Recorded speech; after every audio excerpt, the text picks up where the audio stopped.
Today, we need to talk about a truly heartbreaking case that unfolded in Delhi. We're going to walk through the events surrounding the tragic death of a young woman right inside her own home, the one place that should have been her safest space. And this was the headline that just sent shockwaves through the city. It lays out the core horrifying elements of the crime right away: a terrible act of violence, allegedly committed by someone the family once knew and trusted. It's a deeply disturbing place to start.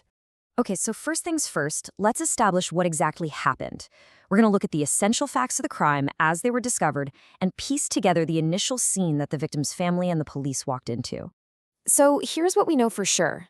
The victim was a 22-year-old woman, and she was found in her home in Delhi. The cause of death was determined to be strangulation. But the most critical clue for investigators, the one that pointed them in a specific direction, there were zero signs of a break-in. This immediately told them that the person responsible probably wasn't a stranger, but someone who had access to the house. But, behind every one of these headlines, there's a human story. To really understand the gravity of this loss, it's so important to know who the victim was, a young woman with an incredibly bright future just ahead of her. She was just remarkable. A graduate of IIT Delhi, which is one of India's top institutions. On top of that, she was an award-winning dancer. And at just 22, she was already studying for the civil services exam, aiming for a life of public service. We're talking about a life that was just full of achievement and so much potential, which just makes this loss feel all the more profound. Okay, so remember that key detail, no forced entry?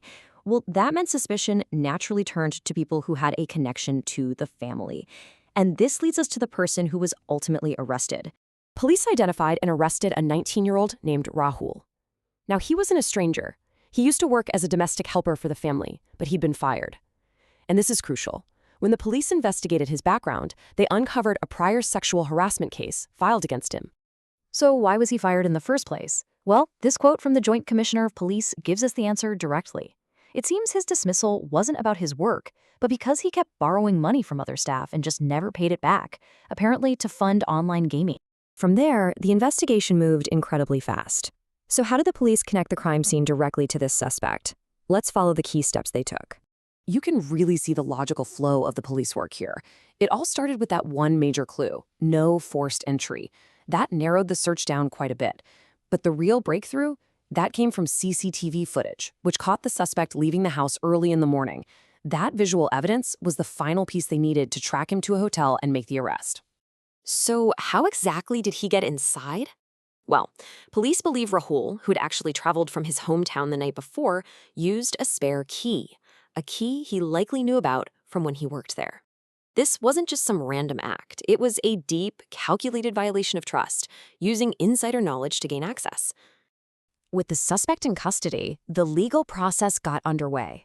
So now let's turn to the formal charges he's facing, based on what the police investigation has uncovered. And the charges are just severe. They reflect the absolutely heinous nature of the crime. According to police, the suspect is facing charges of rape, murder, and robbery. Taken together, they paint a picture of a truly brutal and calculated assault. Ultimately, the facts of this case are so disturbing, not just because of the violence, but because of where it happened. And it really forces us to ask a very uncomfortable question. What does a case like this reveal about the safety and, maybe more importantly, the trust we place within our own homes, especially with the people we allow into our private lives? It's a thought that really sticks with you long after the headlines fade.